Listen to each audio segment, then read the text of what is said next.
da coragem. Coragem de uma grande fé para você poder vencer os ventos que são contrários à sua vida. Primeira coisa que eu quero dividir com você é que eu não sou essa parte dos estudos não é a que mais me chama a atenção. Se você sentar para conversar com a lei, ele vai saber discutir do assunto. Mas na física tem uma lei chamada inércia. Então, a lei da inércia, ela diz que se nenhuma força atuar sobre o corpo, ele vai continuar rigorosamente onde ele está, do mesmo jeito. Se não tiver nada que force você a romper, você vai continuar parado. É o resumo dessa lei. E se você pegar essa lei da inércia e aplicar na sua vida espiritual, você vai chegar a algo espetacular, porque na vida espiritual é a mesma coisa. Se não houver uma força atuando em nós, nós continuaremos no mesmo lugar. Presta atenção que eu vou te dizer. É loucura querer objetivos diferentes fazendo sempre a mesma coisa. Você não vai chegar a lugar nenhum. Qual é a força que atua em mim e em você para quebrar a inércia e nos fazer avançar? Então, eu vou te dizer, é o Espírito Santo. Fala para o seu irmão, é o Espírito Santo. É o Espírito Santo. Fala para o seu irmão assim, o Espírito Santo faz você avançar. Então, irmãos, nós precisamos da força e do poder de Deus para poder sair do lugar. E a força e o poder de Deus é a ação do Espírito Santo. Agora, presta atenção, e aí vem aonde a gente acaba se perdendo. Muito diferente da maneira dos demônios agir. Demônio, se você der uma brecha, você não, porque você nasceu de novo. Vamos falar de ímpio, né? Apesar que você como crente pode ficar opresso, não endemoniado, mas não é o assunto aqui agora. Mas os demônios, eles precisam só de uma brecha para começar a agir. Mas o Espírito Santo não age dessa maneira. O Espírito Santo, ele precisa que você dê espaço. O Espírito Santo precisa que você dê lugar. Semana passada no culto eu falei que existe um monte de líder frustrado porque ele está fazendo aquilo que o Senhor não mandou ele fazer. E tem uma outra coisa que frustra as pessoas. Às vezes nós queremos ser mais do que o Espírito Santo. Nós queremos tocar em coisas que as pessoas não nos permitiram tocar.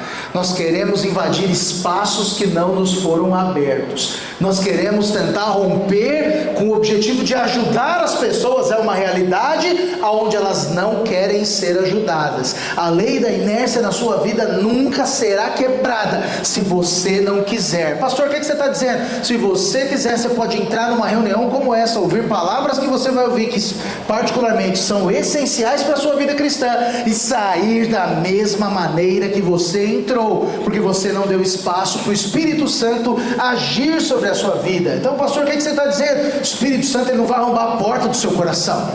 Você vai precisar abrir, você vai precisar dar espaço.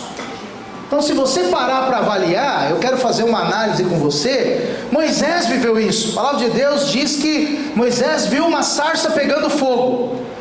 Sarça pegando fogo naqueles dias, para eles era uma coisa comum. O que chamou a atenção de Moisés? Que a sarça não se consumia. Presta atenção, ela pegava fogo e não se consumia. Isso chamou a atenção, porque sarça pegando fogo não chamava a atenção de ninguém no deserto, porque isso era algo comum para eles. Agora, quando ele enxergou que a sarça pegou fogo e não se consumiu, ele tomou uma decisão. O que é isso, pastor? Ele quebrou a inércia. Projeta para mim, Êxodo capítulo 3, verso 3. Hoje é uma bênção, né? O Juliano derrubou meu chá. Eu te amo, Juliano. Eu esqueci meu iPad, tem que pregar de estrambolho, e a garrafa não quer abrir, pastor Neto. Aleluia. Louvado seja o Senhor. Êxodo 3, verso 3, a Bíblia diz: então disse consigo mesmo: irei para lá e verei essa grande maravilha, porque a sarça não se queima. Olha só, perceba o que eu estou te dizendo. Quem se moveu, irmãos? Cadê os estudantes aí? Cadê o sujeito? Quem que se moveu, irmãos? Moisés se moveu. Ele viu a sarça, viu que a sarça não se consumia, e ele foi até lá. A sarça não foi até ele foi até a sarça. Presta atenção, nunca haverá mudança na sua vida se você não buscar por essa mudança. O Espírito Santo nunca vai agir sobre você se você não abrir espaço para o Espírito Santo agir sobre você. A palavra de Deus diz que a alegria do Senhor é a nossa força, amém? A alegria, ela é dada a mim e a você por meio do Espírito. Se você se alegrar com coisas naturais, elas serão passageiras na sua vida. Você pode ir para uma festa, você pode ir para um show, você pode ir para um parque aquático. Aqui próximo a gente tem parque aquático, parque de diversões. Você vai para lá, você vai se sentir alegre, e depois você volta para sua casa, volta tudo ao normal, porque é uma alegria passageira. Presta atenção, quando você se abre para a vida do Espírito transformar você, essa alegria, essa vida te molda para sempre. Mas quem abre o coração? Fala comigo, eu? É você, não é seu líder. Não é a responsabilidade do seu líder. Não é a responsabilidade dos seus pastores, não é a responsabilidade do seu patrão, é sua responsabilidade, uma vez por todas, abrir o seu coração, para que a vida de Deus transforme você. Quero te dizer, nesses dias, você vai perceber nesse jejum de 40 horas, o Senhor te chamando para sair de lugar comum, para quebrar a inércia na sua vida, para arrebentar com aquilo que te faz ser parado ao longo de todos os anos. Eu creio que é algo novo de Deus para nós, mas nós vamos precisar sair da inércia, nós vamos precisar nos levantar. Isso não tem nada a ver com a lei, porque a graça continua evidente sobre você. Ele derramou sobre você sem você merecer, mas mesmo Ele derramando graça, você pode ignorar essa graça e não viver essa graça, porque escolheu viver uma inércia, escolheu viver uma vida travada, parada no mesmo lugar. O Senhor tem algo maior para você nesses dias. Por isso, abra o seu coração, abra. Eu sei, eu falo aqui semana após semana, não fica procurando problema em você, porque se você ficar procurando, você vai achar. E é óbvio, se você ficar procurando, você vai achar mesmo. Mas tem alguns problemas que você sabe que eles estão aí, você conhece, eles estão te atormentando há muito tempo. Esses que já te atormentam, resolva, saia da inércia de uma vez por todas, movimente o seu coração. E eu quero começar dizendo para você, e aqui eu vou citar um pouco de líderes, amém, irmãos? Mas não é só para líder, é para você que entende que o Senhor te chamou, tirou você de onde você estava e colocou você em algo novo para a sua vida. Quero dizer para você que o coração do homem de Deus, da mulher de Deus, ele dá valor àquilo que o Senhor valoriza. Irmãos, eu te falei de alegrias que são passageiras, e não podemos negar que dinheiro traz uma certa felicidade. Ele compra coisas aqui que vão te trazer alegria momentânea. Não é alegria permanente, é uma alegria momentânea, porque ele vai cobrar coisas que vão te deixar alegre, mas tudo isso vai passar. Muitos irmãos têm aberto mão de uma vida transformada com o Senhor, de um envolvimento com a obra, de um envolvimento com o coração, porque precisam ganhar dinheiro, porque o dinheiro tem se tornado, em alguns casos, uma necessidade, em outras, um Deus. Agora, há algo espetacular para você entender, porque quando nós saímos da inércia e nós nos movemos em Deus, a primeira coisa que a gente precisa fazer é alinhar o nosso coração ao dele, é enxergar aquilo que tem valor para ele, é entender aquilo que ele tem para mim e para você. E eu quero te perguntar, eu queria que você pensasse um pouquinho, qual é o coração de Deus para você? Qual é o coração de Deus nesses dias? O Mateus e a Viviane estão para casar, aleluia. Falta quantos dias? 15 dias, uma semana? Você está errado, falando uma semana aí, ó. Ah, tá bom, aleluia. Edinho, atravessa, Edinho. Aleluia. Irmãos, é uma bênção casar, não é? Quem é casado sabe o que eu estou falando. É muito bom. É óbvio que vão haver ajustes. Não fique imaginando que vai ser todas mil maravilhas no começo. Vai ter que ajustar as coisas. E quando você vai casar, é óbvio que você fica alegre, irmãos. Mas é óbvio que também vai ser uma alegria momentânea, passageira. Porque vai chegar uma hora, cara, que a ficha vai cair. Você vai enxergar que o outro tem bafo. Você vai enxergar que o outro sai vestido de um jeito que você não gosta, que não é o seu, põe as roupas esquisitas, e é só você. Homem geralmente ele fica feliz com a bermuda e a camisa de time. Não é à toa que o Mateus está usando. Ele nem casou e já mostrou já o coração dele. O homem fica feliz com essas coisas, e a mulher toda bonita, produzida, o cara daquele jeito. Não vou falar isso. Não vou. Me recuso. Eu vou falar assim, a Érica está falando aqui para mim, tênis verde com cardaço grande. Ela está expondo o tênis do Ale. E ele nem está com esse tênis hoje, olha só, aleluia. Louvado seja o Senhor. Às vezes é uma gandola militar. Esquisita. Oh, Espírito Santo de Deus. Eu cheguei aqui de camisa branca. Eu não costumo usar camisa branca, Marcão, mas agora que eu estou emagrecendo, eu estou até colocando, porque eu acho que gordo de branco parece Fiorino. Então eu falei, não.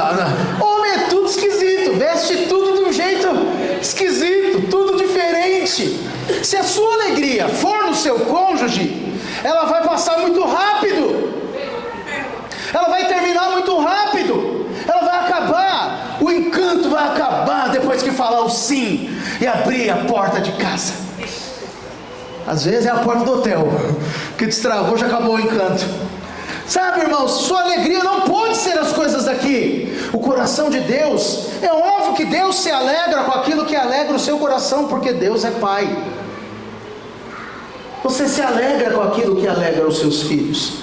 Você se alegra com as conquistas dos seus filhos. Eu quero dizer para você que se você é um pai sarado, você é uma mãe sarada, você vibra com a conquista dos seus filhos. Sabe, eu vibro quando vejo meus filhos conquistando. Agora, presta atenção, é uma alegria para mim, mas também é passageira.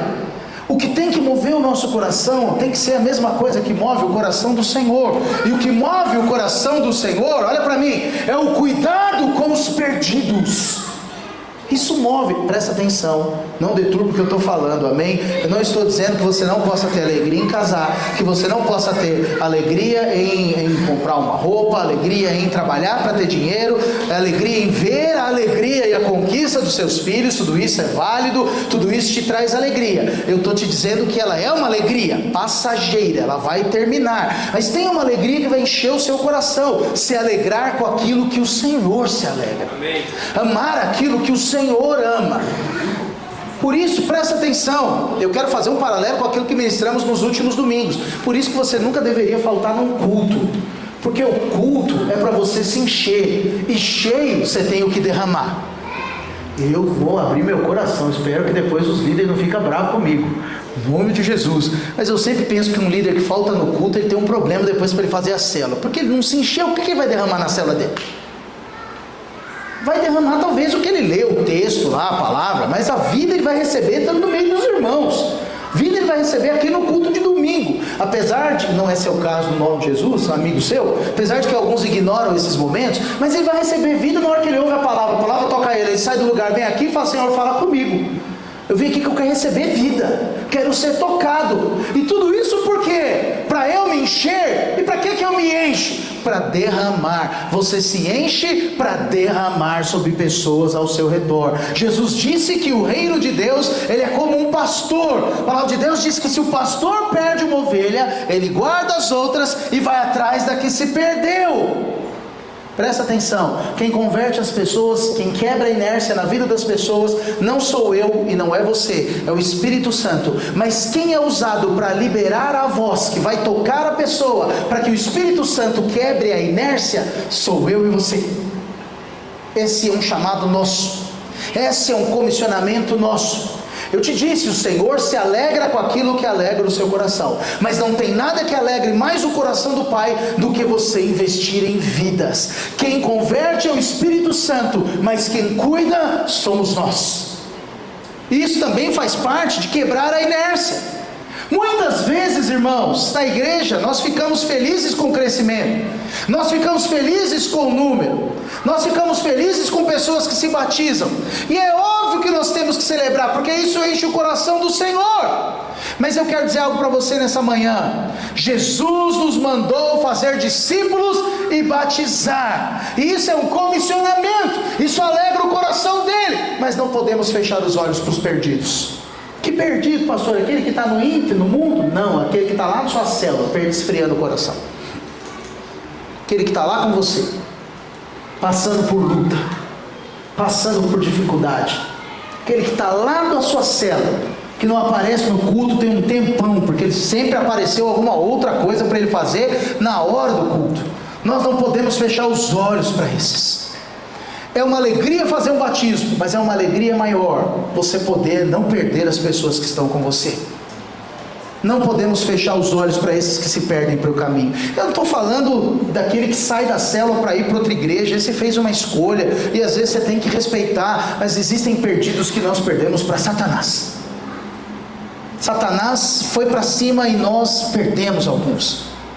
Sabe, não é aquele que pensa diferente que eu estou me referindo, é aquele que se frustrou, é aquele que veio com um ideal, achando que ele ia encontrar um tanto de anjo, aí ele encontra nós, vestido de fiorino, de guerrilheiro, de sapato verde, ele encontra a gente, sabe, totalmente diferente do que ele imaginava.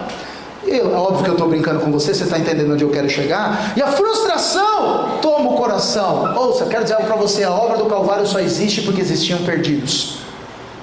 Se Jesus enfrentou a cruz por amor ao perdido, o que nós deveríamos enfrentar para poder valorizar e trazer esse perdido de volta para Cristo Jesus? Então eu quero dizer isso, tudo isso para dizer para você, eu quero falar sobre quebrar a inércia, hein? Quebra a inércia da sua vida, perdeu, vai atrás, fala com ele, o que aconteceu? Traz para perto.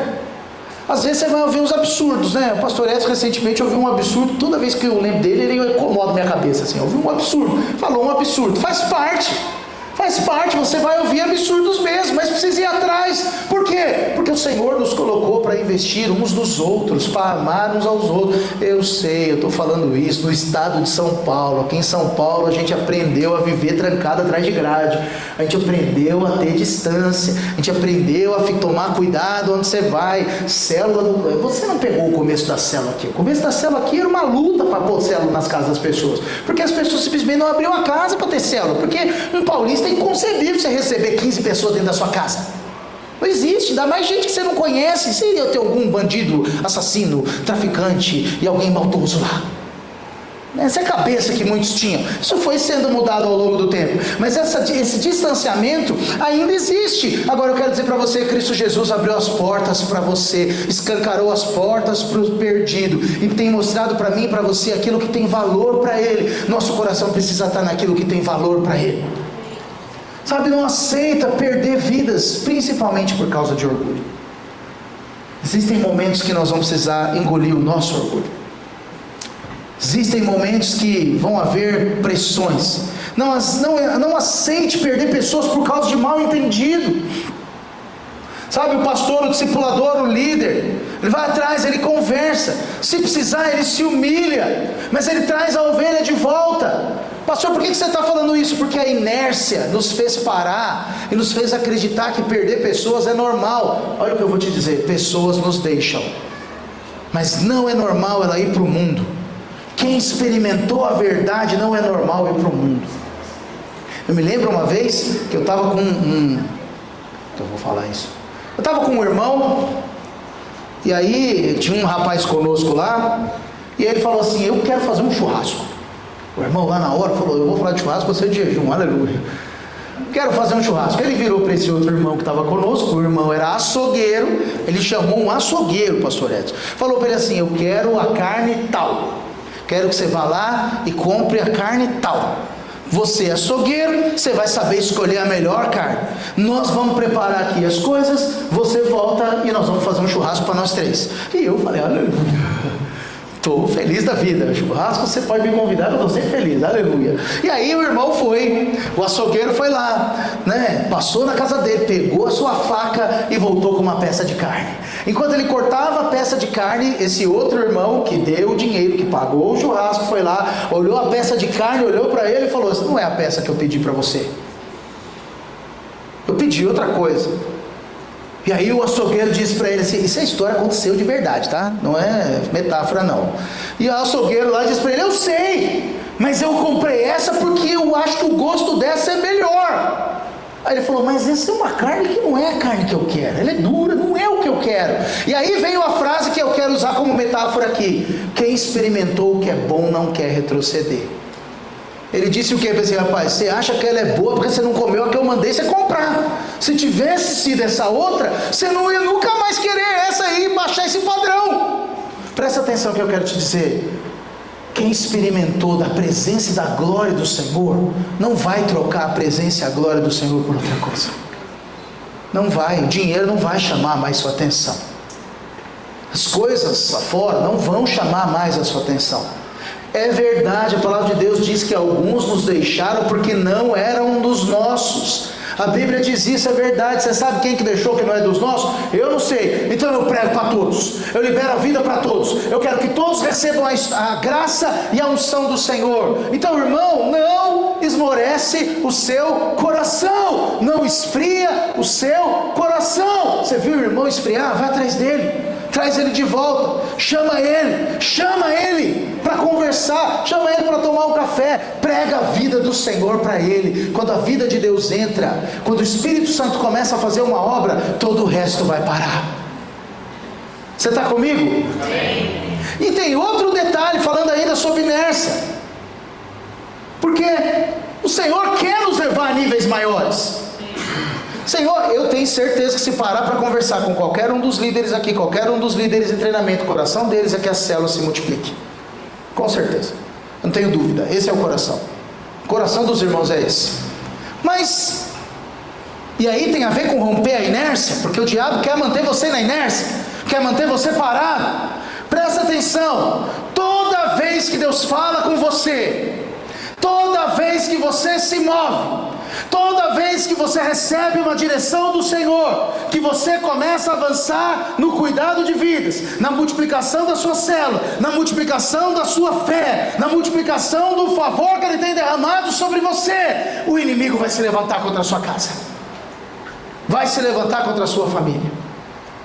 Toda vez, pastor, o que você está dizendo? Estou dizendo que toda vez que você ouve a voz do Senhor e caminha na direção do Senhor, o diabo vai se levantar, porque a função dele é roubar, matar e destruir, e esse é o trabalho da vida dele, roubar, matar e destruir você.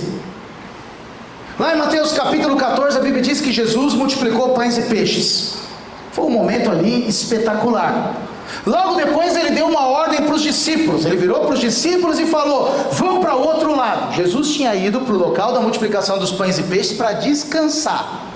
Chegou lá, tinha uma multidão, ele pregou para a multidão. Você vê que Jesus também não tinha férias, aleluia. Vai para férias, aparece os irmãos, ele prega para os irmãos. E aí ele fala para os discípulos: ó, terminamos o trabalho, multiplicamos peixe, alimentamos a multidão, pega o barco e vai para o outro lado. Quando Jesus te dá uma palavra dizendo vá para outro lado, é porque lá do outro lado tem algo para acontecer na sua vida, tem algo que vai romper na sua história. Só que todas as vezes que ele fala isso, vá para o outro lado, pode esperar que vai ter guerra, porque vai ter um inimigo para falar para você, não vai não. Você está achando que vai ser fácil desse jeito? Às vezes nós ignoramos o reino do Espírito. Existem crentes que são místicos demais, e existem outros que são nem um pouco espirituais. Um é místico demais, tudo é o diabo. O outro é natural demais, tudo é natural, tudo é daqui. Irmão, você precisa entender que existem coisas que são naturais e existem coisas que são espirituais. Quando Deus manda você cruzar para o outro lado, pode ter certeza que algo no reino do Espírito vai tentar impedir. Satanás vai tentar impedir, porque do outro lado é o avanço, e o diabo não quer que você avance. A palavra de Deus diz então que os discípulos entraram no barco, obedeceram a palavra e começaram a arrumar para o outro lado. E de madrugada, se não me engano, na quarta vigília da noite, provavelmente ali 3 horas da manhã, a Bíblia diz que se levantou um vento contrário. Projeta para mim Mateus capítulo 14, verso 24. A Bíblia diz assim: entretanto, o barco já estava longe, a muitos estádios da terra, açoitado pelas ondas, porque o vento era contrário. O que era contrário, irmãos? Você já andou de barco? Eu fui para uma das férias que a gente teve, eu e minha família, a gente resolveu ir passear numa ilha lá. E aí é um barquinho de brinquedo, eu brinco, né? Uma lanchinha lá, um barquinho apertado lá. Irmãos, pensa num negócio emocionante. Eu pelo menos acho emocionante demais. O trem levanta assim, ó. E aí você fala, vou cair daqui. Um negócio muito emocionante, né? Eu olhava para a cara da minha filha, ela tremendo assim. Minha esposa assim, agarrando em mim. E eu lá, isso aqui é demais. Agora, não tinha vento, não tinha maré, não tinha nada. Só era o barco andando mais rápido. Você imagina você num barco. Quando a Bíblia está dizendo aqui que ele estava sendo açoitado pelo vento que era contrário, eu fico imaginando como que esse barco devia estar. Como é que devia ser a circunstância? O vento contrário é o inimigo que se levanta para impedir que a palavra de Deus se cumpra na sua vida. Olha para mim aqui, vento contrário é literalmente o diabo atacando você. O diabo quer produzir uma tempestade na sua vida. O diabo quer produzir escuridão na sua vida. E a escuridão vai trazer o medo. A palavra de Deus diz que os discípulos tinham o que, irmãos? Medo. Medo do quê? De morrer. Medo de morrer. Já teve medo de morrer? Já. Ano passado, em maio, eu fiquei enfermo, peguei uma pneumonia lá, e eu achei que eu ia empacotar aí para ir para a glória. Falei, deu ruim. Ainda bem que o pastor Roque foi lá e me obrigou a ir no médico. Ele mesmo, quando ele não vai, né? Aleluia. Mas ele leva. Obrigado, pastor Roque. Ah, irmãos, medo. Agora, a palavra de Deus diz que quando eles estavam com medo, Jesus veio andando sobre as águas. Projeta para mim Mateus 14, verso 28. Ao ver Jesus andando sobre as águas, eles ficaram com medo, mais medo, que eles pensaram, meu Deus, tem a tempestade, agora vem um fantasma para matar a gente, para acabar com a gente. E aí Pedro, percebendo que era Jesus, verso 28, respondeu-lhe Pedro e disse, Senhor, se és tu, Senhor, manda-me ir ter contigo por sobre as águas. Pedro, percebendo que era Jesus, para tirar a prova, ele pergunta, se é você, manda eu ir para as águas. E a Bíblia diz que Jesus falou o quê? Vem, e Pedro foi, e andou sobre as águas. Pedro desafiou o medo.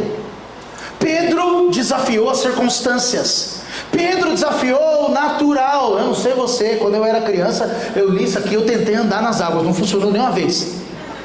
E eu tenho certeza que você já saiu correndo da piscina também para tentar andar nas águas. Se você é normal, você fez isso, também não funcionou. Pedro andou. Talvez ali um dos maiores milagres estavam acontecendo.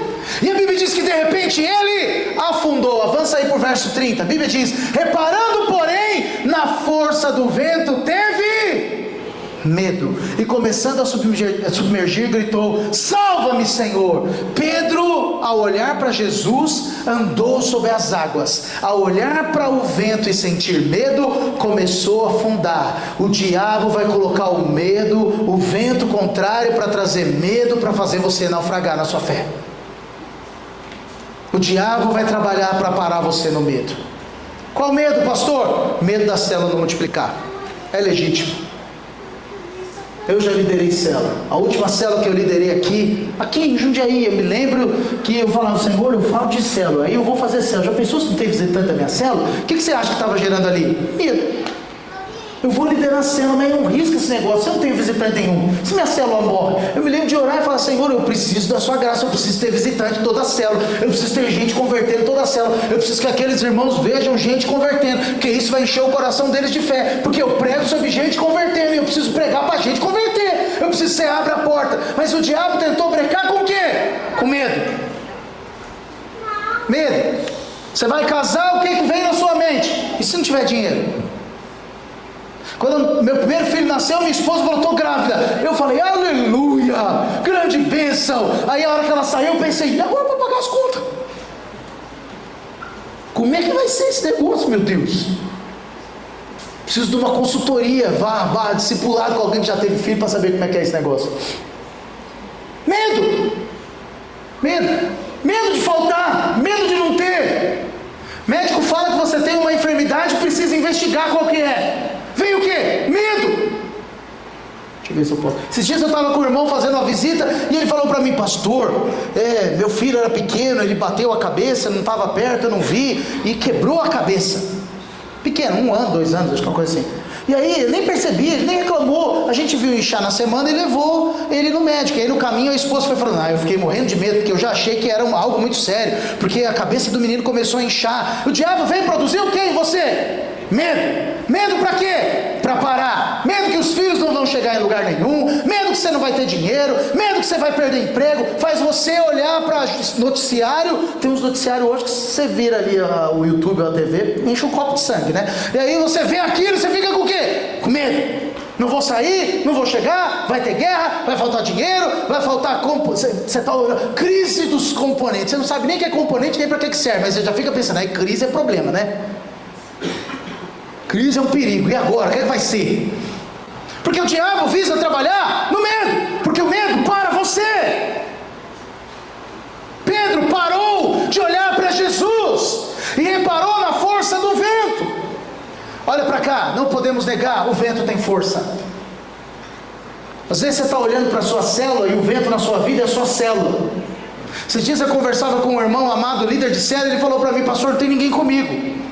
Mas como é que eu vou falar para ele que é verdade? Não tem mesmo.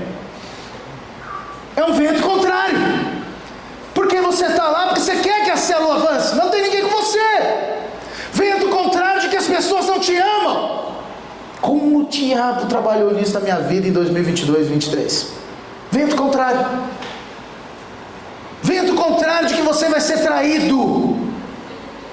E numa medida, né, pastor Edson, pastor Logo, não deixa de ser verdade, vai fazer você crescer. Mas é o vento, porque a primeira traição que você sobe, o que você pensa? Agora eu vou ficar esperto, confiar em mais ninguém, porque todo mundo aí vai fazer. Olha o que esse cara fez aí.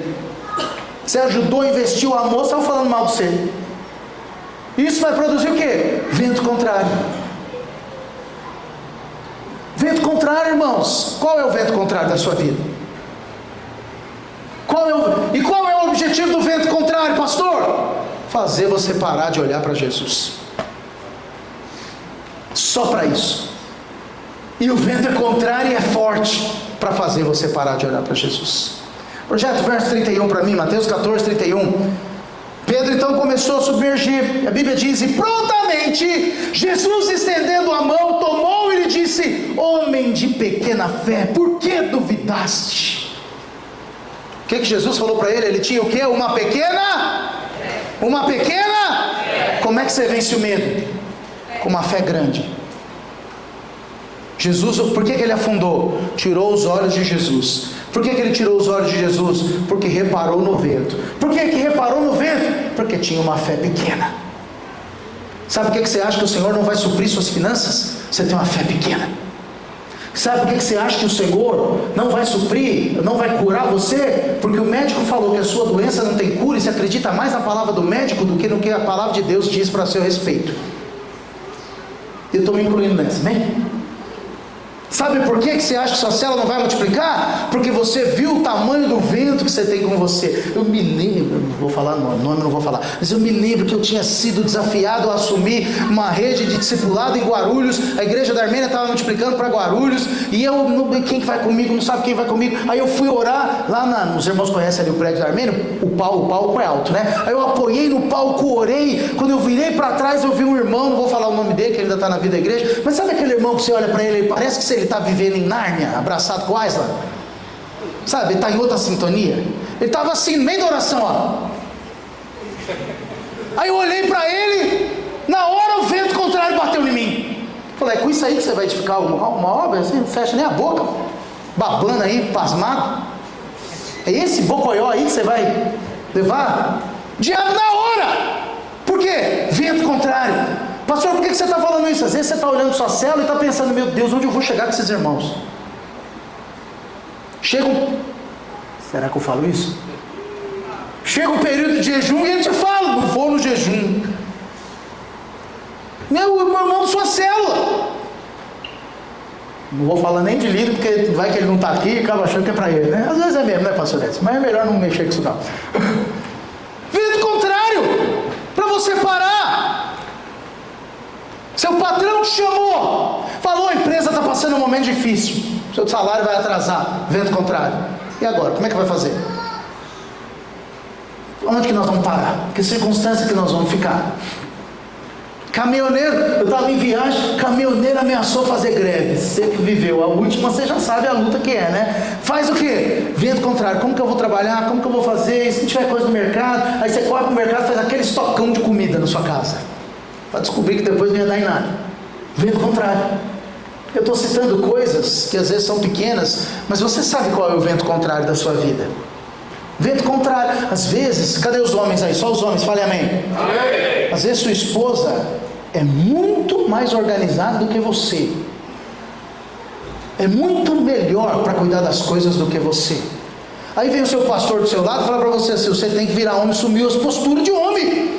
Aí vem o que? Vento contrário levanta na hora, porque como é que eu vou falar pro Benzinho que eu vou assumir os trem agora? Que eu deixei ela cuidar de tudo, fazer do jeito que ela queria, agora eu vou assumir. Como é que vai ser? Vai ser um... Aí você é vento contrário bastante. Esse é para trazer muita luta. Vento contrário. Seu filho se envolveu com alguém que você não queria, vento contrário. Seu filho se envolveu com álcool, com droga, vento contrário. Vento contrário se levantou contra você. Às vezes você está envolvido com álcool, com droga, vento contrário. Uma fé pequena não vence o vento contrário. Para vencer o vento contrário, eu vou precisar de uma grande fé. Qual é a característica de uma grande fé, pastor? Como é que eu vou construir uma grande fé? Presta atenção. A graça foi Jesus morrer para você não precisar conquistar a sua salvação. Amém? Amém. Isso é graça. Mas grande fé não vai cair do céu sobre você. Grande fé também não vai cair com você lendo livro. Faz uns 5, 6 anos, eu estava dando aula no seminário e o menino perguntou lá: eu estou orando, afirmou, né? Eu estou orando para minha fé aumentar. Aí eu olhei e pensei: melhor você parar de orar para isso aí, que não vai resolver não. Orar para a fé aumentar? É nem bíblico um negócio desse. A Bíblia diz que a fé vem pelo quê, irmãos?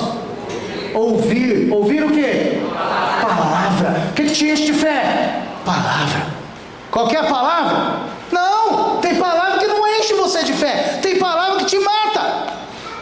Se eu entrar aqui e falar para você: arrependa-se, pecador miserável, você não vale uma arruela velha enferrujada.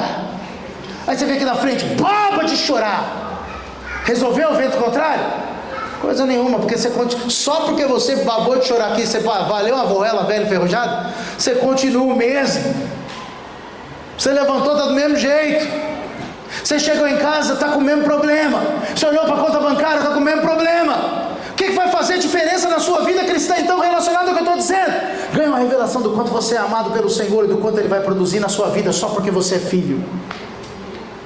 A palavra de Deus diz em Lucas, se não me engano, 11:11, que eu sou mau, sei dar boas dádivas aos meus filhos. Imagina o Pai Celestial. E aí ele fala qual é a dádiva. Qual a dádiva? O Pai Celestial dará o Espírito Santo àqueles que lhe pedirem. O que eu falei para você que quebra a inércia na sua vida? Espírito Santo. Quem é que ele está falando que é a boa dádiva? O Espírito Santo. Ele vai derramar o Espírito Santo. Então eu vou te dar o exemplo de uma grande fé.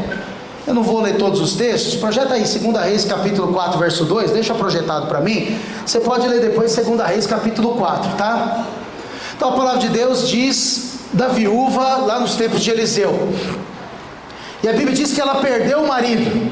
E a Bíblia diz que era um servo de Deus. Era um dos profetas, da escola de profeta. E a Bíblia diz que os credores vieram levar os filhos como escravos. Naquela época, se você tivesse uma dívida e não pagasse, não é o seu nome que ia para o SPC, não é sua carteira de motorista que ia ser impedida, caçada. O seu filho ia ser vendido de escravo para pagar a dívida. Aquela mulher tinha todas as razões para se sentir uma vítima, porque provavelmente nem foi ela que fez a dívida, foi o marido.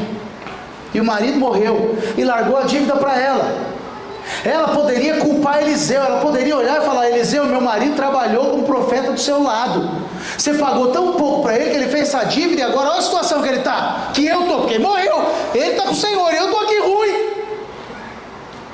Ela podia culpar Deus: Deus, meu marido te serviu, morreu servindo o Senhor, e olha aqui como é que eu estou. Ela poderia culpar o Senhor. Ela poderia simplesmente parar, entrar numa depressão, parar com medo, culpar o Senhor, entrar numa depressão, mas ela nunca se portou como uma vítima. Olha para cá, quero te falar algo muito sério. Você sabe o que mina a sua fé? Quando você se comporta como uma vítima. Pastor, o que você está falando? Eu estou falando do vitimismo. Isso para você. O vitimismo alimenta o vento contrário, que alimenta o medo que para você. Aquela mulher tinha tudo para ser uma vítima, mas ela se recusou a comportar como uma vítima. Quem que se comporta como uma vítima, pastor? Vítima é aquela que acha que não pode fazer nada para resolver o problema e que terceiriza a culpa de tudo. Eu estou assim porque o fulano fez comigo, eu estou assim porque meu marido fez, estou assim porque minha mulher fez, estou assim porque meu pastor fez, meu chefe, minha mãe. Eliseu virou para aquela mulher, pergunta, já está o verso 2 aí? Isso aí. Eliseu virou e perguntou, Eliseu lhe perguntou, que hei de fazer? Ela perguntando, Eliseu falando com ela, dize-me o que tem em casa. Ela respondeu, tua serva não tem nada em casa, senão uma botija de azeite. Para ela o azeite era nada.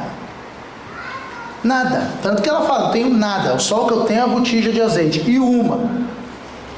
Bom, vamos precisando nem falar daquela época, né? Você viu quanto estava o preço do azeite aí? Se for puro, então você imagina quanto que não deve custar uma botija de azeite.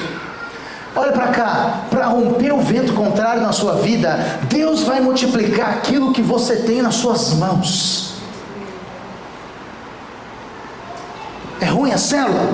O Senhor te deu porque você é o melhor para cuidar dela, e é com ela que o Senhor vai multiplicar as suas mãos. Seus filhos se perderam aparentemente, as coisas não saíram como você queria, o trabalho lá atrás não foi bem feito e refletiu em algo hoje, é o que você tem nas mãos, é o que o Senhor vai multiplicar. O vento contrário vai levantar para te parar, você precisa escolher se você vai acreditar no medo que o vento contrário traz, ou na promessa que o Senhor vai multiplicar o que tem nas suas mãos. Deus sempre vai multiplicar aquilo que você tem. O problema, irmãos, é que muitas vezes nós desprezamos aquilo que está nas nossas mãos, porque nós achamos que é muito pouco, muito pequeno. Ela tinha uma botija de azeite. Eliseu virou para ela e mandou, vai lá e pega as vasilhas emprestadas, vai nos seus vizinhos e pega. Irmão, você já imaginou uma situação como essa? Hoje, 2026, a vizinha bate na porta da sua casa e fala assim, ô querida, tudo bem? Me dá para você me emprestar suas Tupperware, tudo que você tem aí? Seus potes de sorvete, sabe aquele feijão que você tem congelado? Tira ele aí do congelador, empresta a vasilha para mim, estou precisando demais das suas vasilhas emprestadas. Eu tenho umas irmãs aqui que não emprestam de jeito nenhum. Ela só esquece das vasilhas quando elas traz para cá, né, Lúcia? Aí fica tudo aqui. Eles esquecem. Ela foi pedir vasilha emprestada na casa de vizinho. Sabe, irmãos, Eliseu mandou que ela pegasse as vasilhas com os vizinhos, entrasse no quarto e fechasse a porta. Agora, você sabe o que essa mulher teve? Coragem, porque ela não questionou. Qualquer um em sã consciência falar o que para ele? Você não está entendendo a gravidade da situação. Você deve estar achando que eu sou algum, né? Eu brigo sempre com meus filhos, né? Às vezes vocês acham que a gente nasceu gordo e careca, né? Nós já nascemos assim. Vocês têm essa impressão que a gente já nasceu desse jeito. As escolas que vocês estão estudando, nós damos aula. Não é possível que vocês não sabem o que nós passamos, o que vocês passam. Essa mulher podia falar isso para ele? Você está pensando o quê, cara? Pelo amor de Deus, eu tenho um problema sério, agora eu vou sair pedindo vasilha na casa dos outros? Eu tenho aqui, vou amassar um punhado de pão, comer e morrer. É o que tem. Você acha que eu vou fazer? Ela questionou? Não, ela ouviu a voz e fez aquilo que o Senhor estava dizendo para fazer. Sabe por que muitas vezes nós não ouvimos, irmãos? Porque nós nem cremos que é o Senhor que está falando. A prova é que alguns ignoram o culto de domingo porque não creem que a palavra liberada aqui é uma palavra que o Senhor fala. Você nunca deveria faltar num culto de domingo, porque ouvir a palavra alimenta o seu coração e te traz uma fé maior. Mas alguns negociam culto por causa de qualquer coisa. Negociam culto por causa de qualquer circunstância. Eu não estou falando quando você está viajando, vai em outra igreja. Eu não estou falando que você pode assistir o culto online. Não é isso que eu estou dizendo da comunhão de você estar com os irmãos. E a palavra de Deus então diz que a quantidade de azeite que se multiplicou foi limitada apenas pela quantidade de vasilhas que ela conseguiu. Significa o seguinte: se ela tivesse conseguido muito mais vasilhas, tinha muito mais azeite. O que você tem na mão? É aí que o Senhor vai mover para romper o medo. É a célula pequena? São os irmãos descompromissados? É aquele irmão que está do seu lado assim, ó, pensa que ele está em Nárnia? É o filho viciado? É o marido drogado? Viciado nos nossos filhos hoje nem é o problema. Meu irmão, você acredite que eu estou te dizendo, droga já tem muita gente falando contra. Você sabe o que o povo está falando bem e está assolando a nossa casa? Homossexualidade. Uma quebra no padrão de identidade dos nossos filhos. O diabo está trabalhando na mente dos nossos filhos, dizendo que isso é normal, e não é. Não, foi o pastor Ó que me mandou? Quem foi que me mandou? Alguém me mandou um religioso achando até, foi o pastor Ó, achando até a homossexualidade dentro da Bíblia. Quer dizer, é tanta insanidade que o cara consegue deturpar até o que está na palavra. Para mim, você desculpe a franqueza, está gravando isso, depois a gente edita. É um doente mental que fala uma coisa dessa, é um problema gravíssimo. Devia ser internado, porque consegue deturpar o que a palavra de Deus diz. Isso é o normal. Quando eu era jovem, o problema é você achar alguém drogado, e aí começou-se campanhas contra. Hoje está todo mundo aceitando como se fosse algo normal. Não é algo que o diabo tem atacado, e aí ele vem para quê? Para nos roubar a paz, para atacar a gente, e é um vento contrário. O que você tem na mão? É o que Deus vai usar. É um filho com uma identidade deturpada, é lá que Deus vai mover, porque a Bíblia diz que onde abundou o pecado, superabundou a graça de Deus.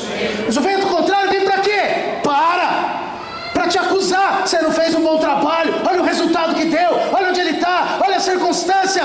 Não aceite o vento contrário. O que é que destruiu o vento contrário na vida dessa mulher? Olha para mim aqui, eu vou te falar algo muito sério. O que destruiu o vento contrário na vida dessa mulher foi a coragem. Coragem para enfrentar. Característica de alguém que recebeu a palavra e cresceu em fé, ele tem coragem. Coragem destrói o medo. O medo quer paralisar a coragem sobre você. O medo é instrumento do diabo para te paralisar. Aonde que vem? Você sabe que na Bíblia tem o princípio da primeira menção, amém? Aquilo que a Bíblia cita a primeira vez mostra o coração do Pai. A primeira menção de medo vem lá do Éden. Projeta para mim Gênesis capítulo 3, verso 10. Gênesis 3, verso 10. A Bíblia diz que quando Adão pecou, olha a primeira coisa que ele falou para Deus. Gênesis capítulo 3, verso 10. Ele respondeu: ouvi a tua voz no jardim, porque estava nu, tive medo e me escondi. O pecado traz o medo. Medo para você paralisar, medo de te paralisar. Medo nasce de uma visão errada de quem é Deus. Adão olhou para o pecado que ele cometeu, olhou para Deus e concluiu: Deus vai me destruir. Ele não sabia quem era Deus. Quando você não tem, por que é tão importante falar para você semana após semana que você é amado? Porque quando você não tem uma revelação de que você é amado, o dia que você errar, o medo vai tomar conta do seu coração. Mas quem é filho e erra, ele tem acesso ao Pai. Ele pode ir para o pai e falar. Ele nem vai para o pai como aquele pecador: pai, perdoa-me porque pequei como filho pródigo. Não, ele vai para o pai: eu sei que você já me perdoou e me aceitou porque eu sou seu filho amado. Mas o medo quer tirar você da onde? Da presença dele. Medo quer parar você. Toda vez que nós temos uma visão errada do que está acontecendo e de quem é Deus, nós sentimos medo. Vivemos com medo de perder emprego, medo de faltar dinheiro, medo das pessoas nos traírem, medo do futuro. Por quê? Porque nós paramos de olhar para a eternidade, focamos nas coisas do aqui e agora, focamos nas pessoas, nas decepções que as pessoas vão causar em nós. Olha para cá, eu sinto em te dizer: bem-vindo à vida. As pessoas não vão agir do jeito que você quer. Eu tenho 3 filhos até hoje, eu não consegui que eles façam tudo que eu quero. Já tem 17 anos que eu estou tentando. Até hoje o trem ainda não fluiu do jeito que eu queria. Você está mais, né, Ju? Também não deu certo, né? Eu sei. E o diabo vem aonde? Aí, ó, não vai funcionar. Aí, você olha para o seu filho e tem alguém passando uma dificuldade com o filho, o diabo vem o que falar na sua cabeça? A pessoa te pede ajuda, o diabo fala o quê? Você vai aconselhar o outro, você não consegue nem resolver sua casa. Você não dá conta nem da sua casa, vai dar conta de dar conselho para alguém? Se enxerga. Para. Olha como o diabo trabalha. Olha como o diabo quer te frustrar, quer paralisar você pelo medo, quer entregar você. Agora, projeta para mim 1 João capítulo 4, verso 18. No amor não existe medo, antes o perfeito amor lança fora o medo. Ora, o medo produz tormento, logo aquele que teme não é aperfeiçoado no amor. Você quer maior prova de amor do que a cruz do Calvário? Do que o que Jesus fez? A cruz que removeu o pecado. E se o pecado foi removido, o medo também foi tirado. Porque você foi perdoado, você é filho e você está sentado nas regiões celestiais com Cristo. E a obra do Calvário te traz um direito e te traz coragem. Mas parar de olhar para a obra do Calvário vai te frustrar.